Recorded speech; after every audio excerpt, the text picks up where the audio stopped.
Hey everyone, this is Yarrow, and you're listening to the DIY Small Business Podcast. I'm thinking about you extra much in these really difficult and uncertain times, and if I'm really honest, I really don't know what to say.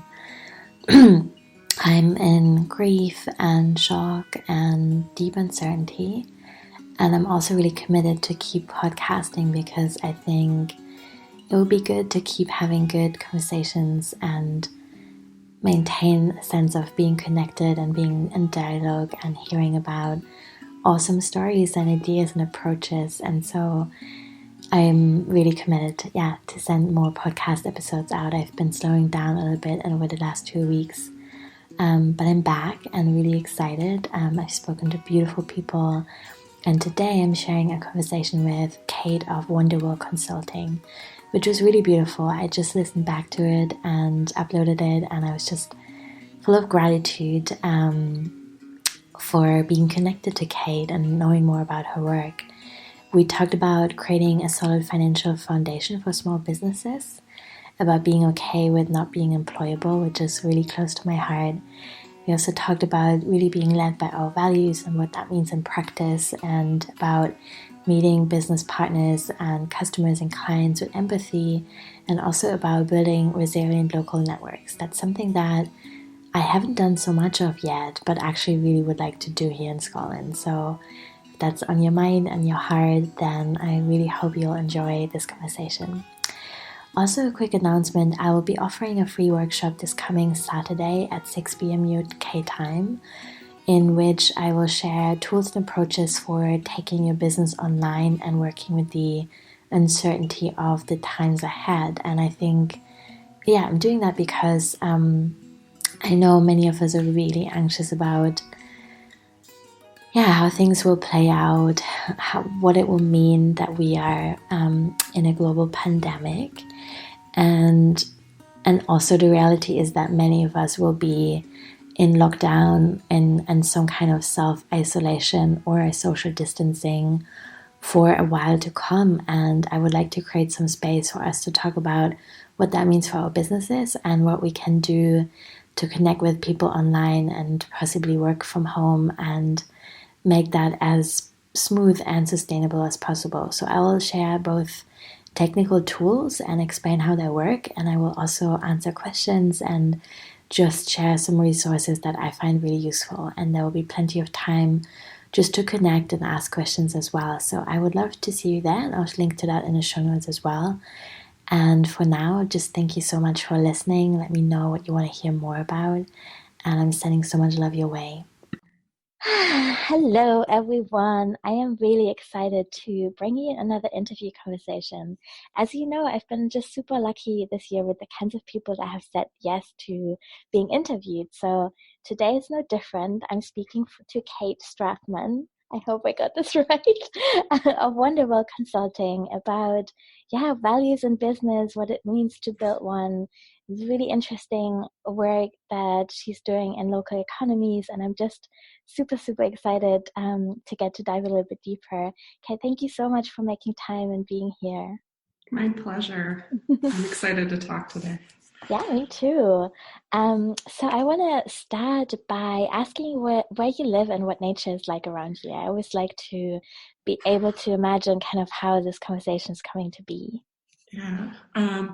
So I live in Philadelphia on the East Coast of the United States. And today I'm chatting with you from my office, which is smack dab in the center of the city. So we don't have a lot of, I have a nice wall of office plants in the window, but otherwise our office is more or less equidistant from the two rivers that run through Philadelphia and kind of frame out Center City, but I can see a couple of historic brick walls out my window and some sunshine, and I couldn't tell you where the nearest tree is. So there's not a lot of nature, but there's a lot of urbanness. Yeah, and you've got great art around you that I can see and listeners can't, but yeah. Thank you. Cool. Well, I would also love to know a little bit more about yourself and your business and how that came to be. Tell us anything you'd like to share. Sure. So I am an artist first, probably, and multidisciplinary business owner, queer woman, rabble rouser on occasion. And I think my path to business has been, like many of us, completely winding and non-traditional and all over the place. And I think particularly as someone that works with financials frequently and as a foundational element of our work and my business, Wanderwell. So, my degree is in art, and I think that's really the core of my being. And how I approach my business primarily. However, and the origin story is somewhat accidental. I met my former business partner in a coffee shop in South Philadelphia. We co-worked there frequently at the time, about 7 years ago, maybe now, and started working on projects together with local businesses in Philadelphia. And they have a MBA hard finance background. And so it was really kind of a marriage of our skill sets and built from there. And so, where we are today is sort of a continuous evolution of that beginning work of really working on business planning and strategy with folks. And I think we've, have expanded over the years, and myself now as the sole director of the business, I think it's really grounded in a kind of multidisciplinary vision of what a business can be and what it can do and what kind of economies it can engage with and how we can affect change through that. I didn't really say anything about what we do yet, but you have great ideas. That's the main thing. But those ideas come through. So, we're primarily a consulting company, which is the driest way of putting it, and work on strategy, finance, and all the foundational elements of business, as well as providing bookkeeping services for small businesses. So we have a really solid financial foundation to what we do, to then be able to ask people questions about their dreams and hopes and wild fantasies, but be able to really ground it in some reality and data. Cool. That is so needed. I feel like there's a lot of air element all around us when we are in the beginning and we're like, oh, I have this idea and it's so dreamy and beautiful. And then there's kind of the first wave of imposter syndrome to work through, and grounding often gets left out in that phase, I think. And so, I'm really excited that you're doing this work, and I can imagine that it's super valuable and supportive for lots of dreams that have come to be. Yeah. And they don't teach it anywhere. I think is the other thing that's been my biggest realization is, like, you can go get an MBA, but most programs actually don't teach you how to run a small business. So it's not, you can learn Excel really well. But in terms of, like, actually understanding how business finance works and stuff like that, they're not in a lot of spaces to find that knowledge. Yeah, that's so true. I would love to know what made you start a business in the first place. Did you ever intentionally walk away from an arts practice, or did it just kind of fall into your lap? How did it happen? I think it kind of fell into my lap. I've been always pretty clear that I did not want to make my living primarily from art. That felt stressful. It's very hard to do. And so even in school, that was something I always felt very clear on. I had one full-time job in my early 20s. And I left that and moved to India and was in and out of India for a couple of years. So, I think a lot of it came from being really clear that I like to joke that I'm not super employable. I definitely am better in an owner seat or a visionary seat or a leadership seat. I have a hard time not interjecting my opinions on things, as I think a lot of us do. That might be the Aries rising. But So I think a lot of it came from, like, especially in my 20s, I was piecing together work, and I did some web development, and I did some marketing stuff, and, was all over the place. And so this body of work and, like, current business, I think came about by accident, really. And, kind of falling into projects that I just got really super into, like the strategy and the systems that underpin what we're trying to do in our businesses, especially in small creative spaces. And it kind of grew from there. Yeah, that makes total sense. And so interesting that you've done web development work as well. I think that's always such a unique way of looking behind the scenes of businesses. I think that I'm learning a lot about strategy and visions by kind of like having that sideway view into something. Yeah. So it's kind of like a home or container. Yeah. That actually holds more than it appears. Sometimes. Yeah. I would love to know a little bit more about your business values and how they're related to the political ideas that you hold dear. Yeah. So I think, one of our values is inquisitiveness.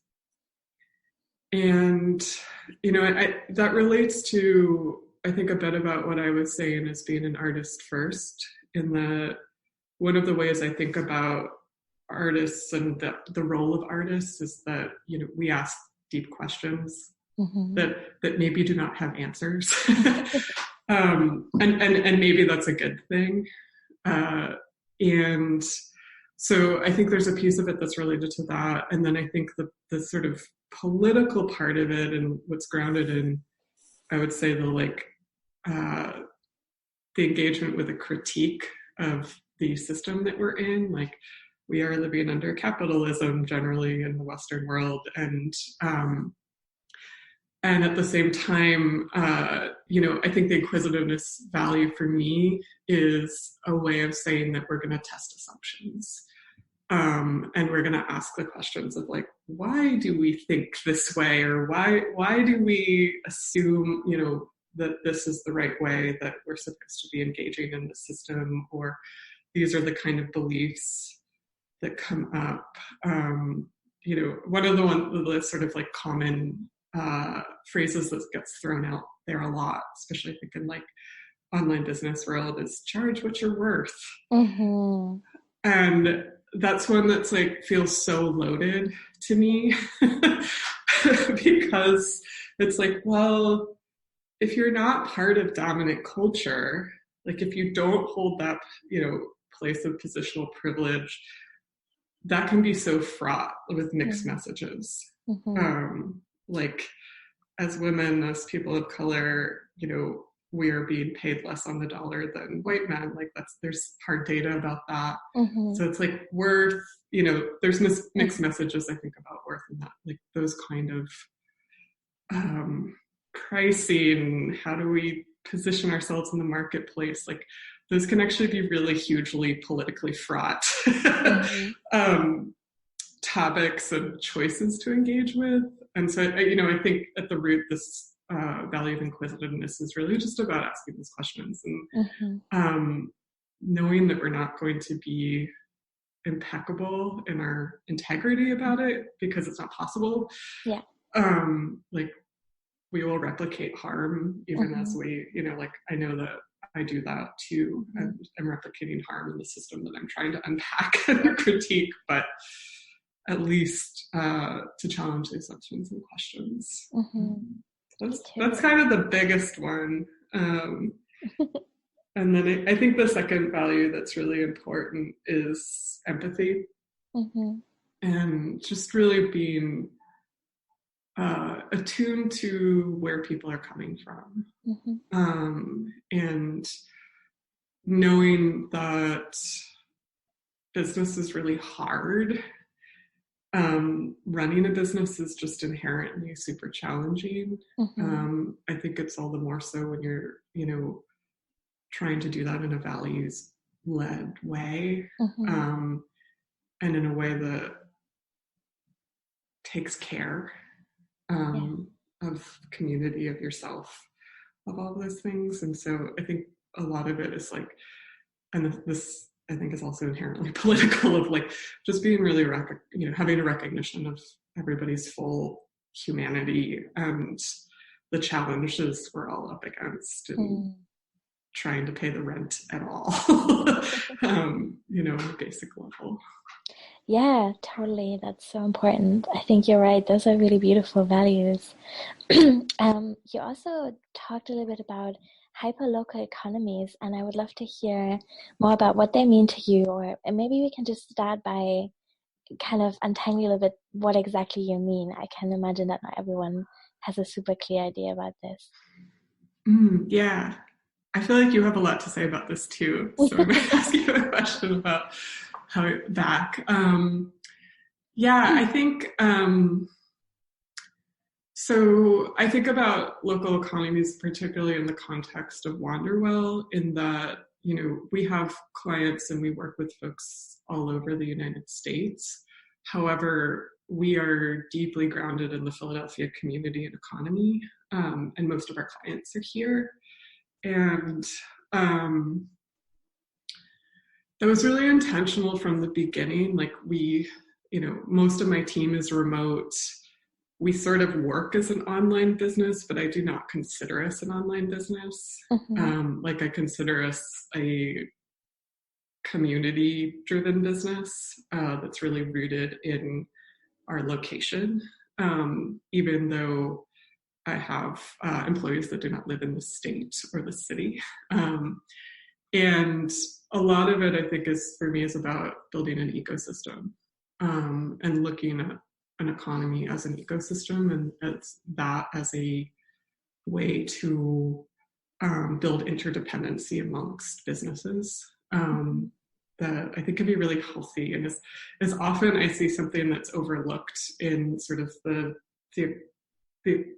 economic system of online businesses that's sort of Mm-hmm. arisen in the last 10 years, maybe, or so, is I see sometimes people forget that they can work with people around them, Yes. which I understand, because you're like in your office, in your house. You're like, oh, I don't have to leave. How wonderful. And then sometimes people forget that might be actually the easiest path to Mm-hmm. both create business and growth, and also connect with people. So that's one answer. Um, we do a lot of cooperative development work in some partnerships with other folks in the city of Philadelphia, and that really is super grounded in creating local economies of cooperation. So one of the principles of co-ops is that there is sort of an open source ethos of sharing knowledge and working with other co-ops, and like really leaning into interdependence as a model. So that's another piece of the work we do, really recognizing like brick and mortar and people's neighborhoods as Mm-hmm. economies, and membership, and when folks like in cooperatives are either worker owners, in which the folks producing whatever is sold own the business, or they're member co-ops, like food co-ops, where the local users of that business Mm-hmm. are the owners. And so that's a really like elegant example of something Mm-hmm. that is generally hyper local, although there's certainly larger co-ops now too. Uh, Yeah, that's cool. Thank you. but I think I'm curious, because I live in a big city. Mm-hmm. And so in some ways, like uh, one of the conversations I have is like building a business based on mostly local clients Mm-hmm. uh, can be very robust Mm-hmm. when you live in a large city. And I know Mm-hmm. you live in a small Village. place, but is something that you've been looking at. Is it okay Yeah. if I ask you Oh about that? yeah, Yeah. totally, totally, yeah. That's really interesting for me at the moment because I have lived in so many different places since starting my business. So I am in my fifth year now, and I have spent most of my 20s in Brighton, which isn't a huge city. I think it has like 500,000 inhabitants, but there's a big e-commerce and web design scene, if you will. But when I was living in Brighton, I really never connected with people. I never did much networking. I think in those years, I did like one local website and over years, which is really mind blowing in a way, you know. But I think there were many reasons for that. One of the first ones was probably that when I started my business, I already hadn't been really feeling super committed to Brighton anymore. I knew I wasn't going to be there forever, and I didn't have, very specific plans, but I was pretty open. So I just kind of didn't really ground myself very much locally. And I think that is partly because Brighton is so expensive. It's very close to London, so it's comparable to anything that's commuting distance to New York or Manhattan, for example. And I lived in a tiny house, which was cool in the beginning, but then, it's just like one of those life experiences anyway. And then it also happens to be that most of my audience, both for the podcast and on social media, when I was still not on social media, and for my newsletter, is kind of spread across what we now call Northern America. And I think that's because I did a business training in the very beginning that was mainly folks from over the ocean. And they, like my first clients came out of that group, and then they started recommending me, which is super sweet. But it's really interesting how quickly that can snowball, how you can become known in air quotes or ground your business locally in areas that are so far from you just because that's your first few clients, and then they recommend you. And that there was no intention in that in the beginning. I was just glad to have any kind of work, and I liked those people, and it was really cool because they recommended me to similar folks, and I was like, this is amazing, just going to keep it going. But it also meant that I actually now know very few people in the UK who do similar work or have similar ideas in business. And I've now in the summer moved to Scotland, to a village, and feel really committed here. I have a lot of love and romantic energy for this part of Scotland, and I'm just still really every day waking up feeling super glad that I get to live here. And it is a super small village, but we have an ecology center that has a really cool community of small business owners, and I'm just kind of slowly getting to know people with a lot of gentleness. I think I don't want to kind of inject myself as like a business person. I think I want to make connections as a human first. So it's really like a super slow, really sweet process, but I love the kinds of businesses people have here, and really excited to learn more. And I also want to teach more locally. So I have an online program, which I really love. And I feel, interestingly, that even though that program and that community isn't local, it does feel very intimate because it's such a niche group of people with very similar ideas at very similar points in their business. So, and then we have a lot of live, meetups on Zoom. So there is a sense of intimacy, and I want to have that geographically local as well. And I'm excited for that. Yeah. I feel like you brought up such a good point that reminded me of, I think one of the things I know about building locally is that it really is about connection in the relationship first, and not like making a hard sell, like showing up with your pamphlet and your, I don't know, folders and stuff. But, and I think that's been one of the keys to how Wanderwell's developed and being really grounded here is that, I'm interested in the relationships for the sake of the relationships and the connection, and just like being engaged with cool people and supporting their work, whether they're paying us or not, and kind of being part of that. And I think that's been genuinely important, just as myself and for my own personal fulfillment, but also there's this benefit of like, that's how a local economy gets created. Like it's because there's care, I think, embedded in those relationships.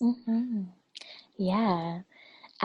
So stepping back a little bit and kind of like zooming out again, I would love to hear what your relationship to social media is like at the moment, and how it's been maybe changing over the years, if it has. The first word that came to mind was fraught. But, I think I can honestly say it's not something I've ever really invested a lot of time in as a business owner. We have never had a very developed social media presence. It's definitely one of those like shoulds that hangs out back in my brain somewhere frequently. But, and this relates back to building through an ecosystem of relationships and also the kind of business that we do, which is at this point and has been, largely one-on-one and service-based. And so have not needed to build an audience. And so we have a very robust word of mouth network, and most of our business comes from referrals and like direct relationships and things like that. So in terms of like a marketing tool, it's not something that I've ever invested in. I think part of that's my personality is because I am an introvert, a people person for sure. And my strength is in building relationships and intimacy. So I think in some ways, like Facebook doesn't make sense. I'm like, I don't really understand. Yeah. So we have an Instagram account. Do I post on it often or strategically? Nope. And that's been okay so far. It's not something that's actually harmed the business at all. Most of what I do that works is actually our newsletter.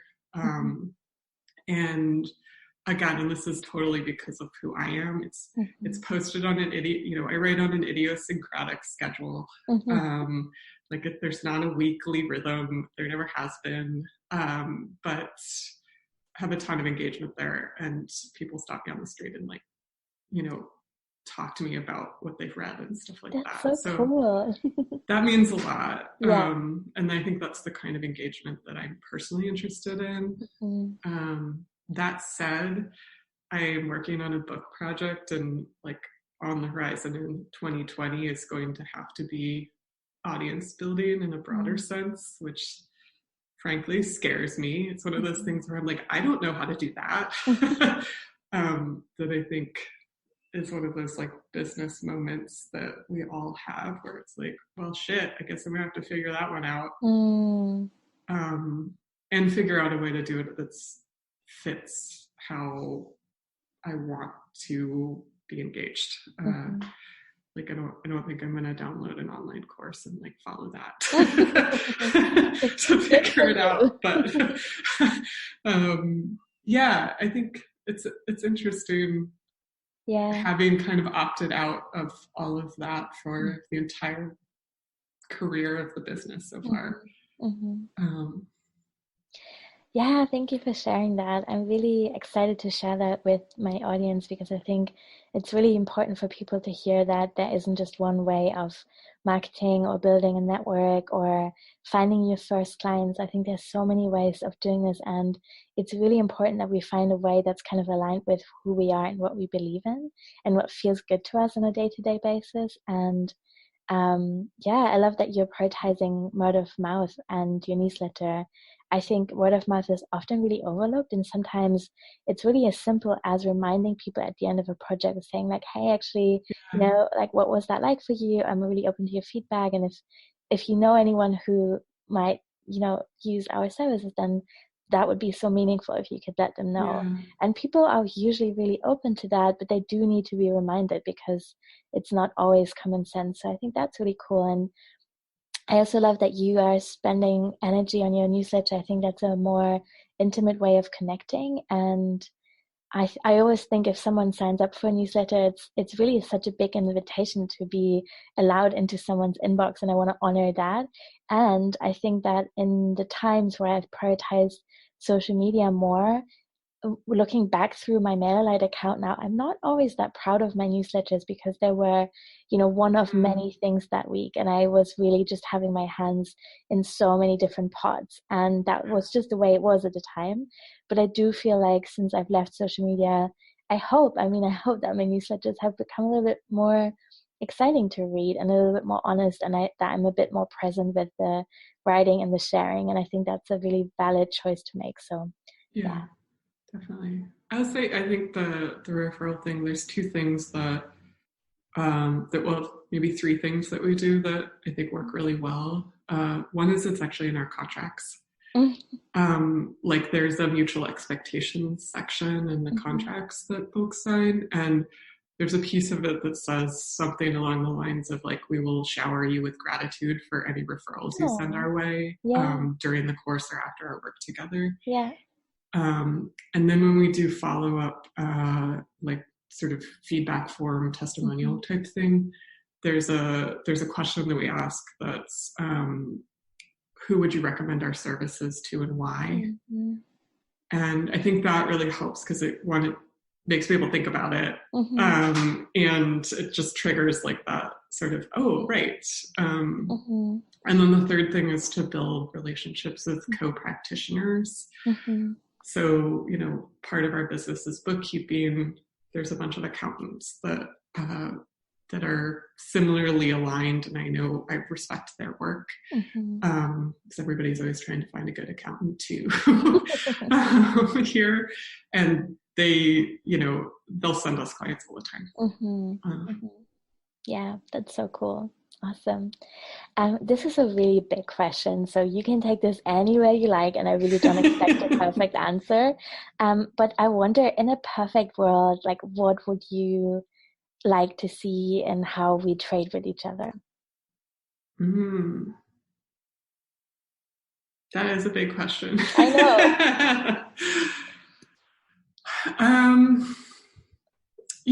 I think in a perfect world,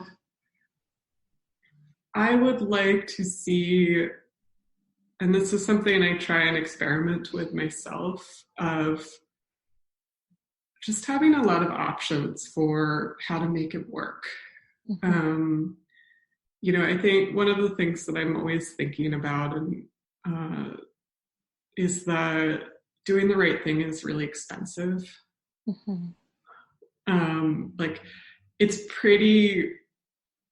there's a really clear path for being like a shitty employer and having poor labor practices and using like really cheap, shitty quality materials and all of that stuff. And like that will create a more robust bottom line. Paying people well is expensive. In the US, our healthcare system is completely batshit broken.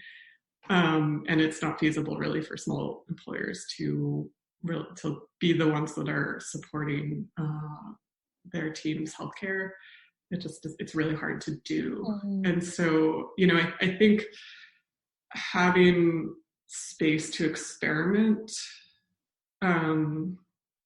is one of the important things to me. Like I do barter when the circumstances are right as a way to open up work to folks that can't afford it, or it doesn't make sense to be investing in support at the moment.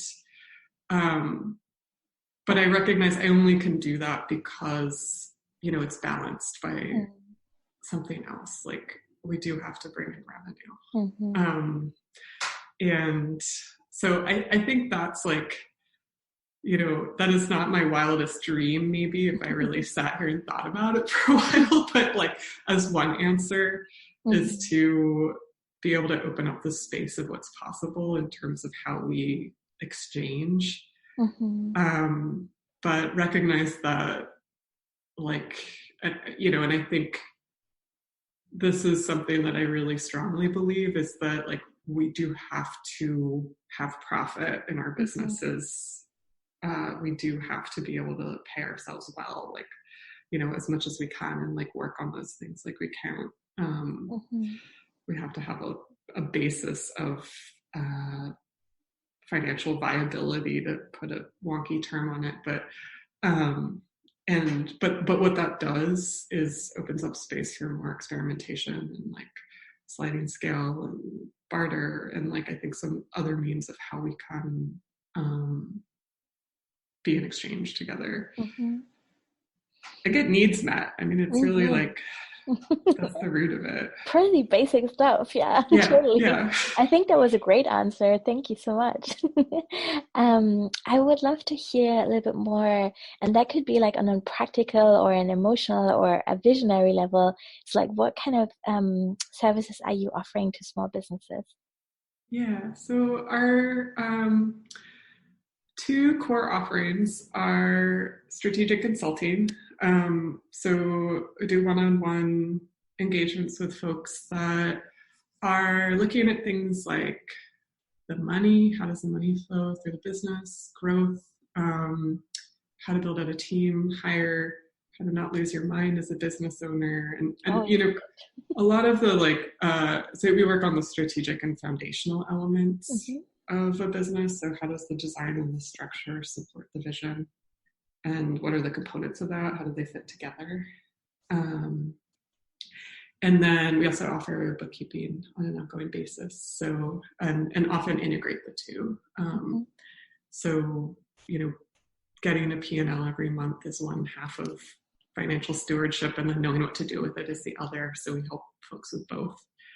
Um, and it's hard to find good bookkeepers in the world, unfortunately. So I think it is a really important aspect of, and necessary to running a business in this day and age. Hmm. So those are two core things. And then I've been getting into this work as I'm able, and it'll be a bigger piece of what we're doing in next year. But I do teach as well from time to time, and did the first iteration of a business finance for anti-capitalists workshop this year, Hmm. which was super fun. I did it in the cooperative community here. But next year I'm going to be revisiting that curriculum and doing more iterations of it, and doing it online so it's accessible to more folks. So that I'm excited about, and really just getting that foundational information we were talking about sort of at the beginning around the money piece, but from a place that offers a capitalist critique Hmm. and is privilege aware and class aware, and all of those things, which I think are really important to do both at the same Hmm. time. Yes, totally. One of my last questions is, what do you wish more people knew when they're starting out? Mm, um, I think that there's that it's all an experiment. Hmm. I think that's one of the most important things to just keep holding, you know, throughout the process, even when you are further along, Hmm. um, is that change and failure, and I think putting things to bed and having grieving processes Mm. of the stuff that's no longer serving you. That all of those things are really important, because it's an active learning process. Like, I think even I look back like a year ago, and there's stuff that I think I knew perhaps intellectually. Hmm. Um, and that's one of the things I think particularly happens when you're a person that works on other people's businesses all the time. Like, Hmm. I have a lot of expertise and knowledge about a lot of things about what works and what doesn't. And Wanderwell is also an active incubator of all of those ideas and practices. And I also get it wrong all the time. There's things that I understand intellectually, and then at some point I will stumble upon and be like, oh, right. Hmm. If I were consulting for myself, I would have figured this out 3 years ago. And I think that's so part of it. Mm. Yeah, totally. I love what you said about putting things to bed and like good grief practices, because I think like some experience of challenge or failure is so inevitable. And if we really kind of honor that process and are really intentional with its ending, Yeah. then that is making it so much easier for us to move forward and not do it again. Yeah. Yeah. Or maybe do it again. I mean, I feel like there's stuff that I'm like, oh shit, yeah, that thing again. Whoops. Okay. Yeah. Totally. I hear you on that. Yeah. Is there anything else that you would like to share? And please tell us where people can find you. Yeah. So our website's wanderwellconsulting.com. Mm-hmm. Probably the best way to stay in touch is not on social media. I probably shouldn't say that actually, since I should probably post there more next year. But there's a newsletter sign up, and that's generally where I put most of my energy, Mm-hmm. and where things like the anti-capitalist business finance work will gets worked out, and Mm-hmm. workshops will be posted first and stuff like that. Um, yeah, so that's where to find us. And I tend to try to be generous with my time, so I'm always happy to talk to folks about these ideas or their businesses and see where it goes from there. Mm-hmm. Yeah, thank you so much. I'm really, really excited for your book as well. That won't be out when this episode is coming out, but maybe you'll No. come again. God, I saw like a flash of panic across your faces. It's like, oh God. No. I was gonna say I am just very excited whenever you're ready. I'm ready to read it. And Yes.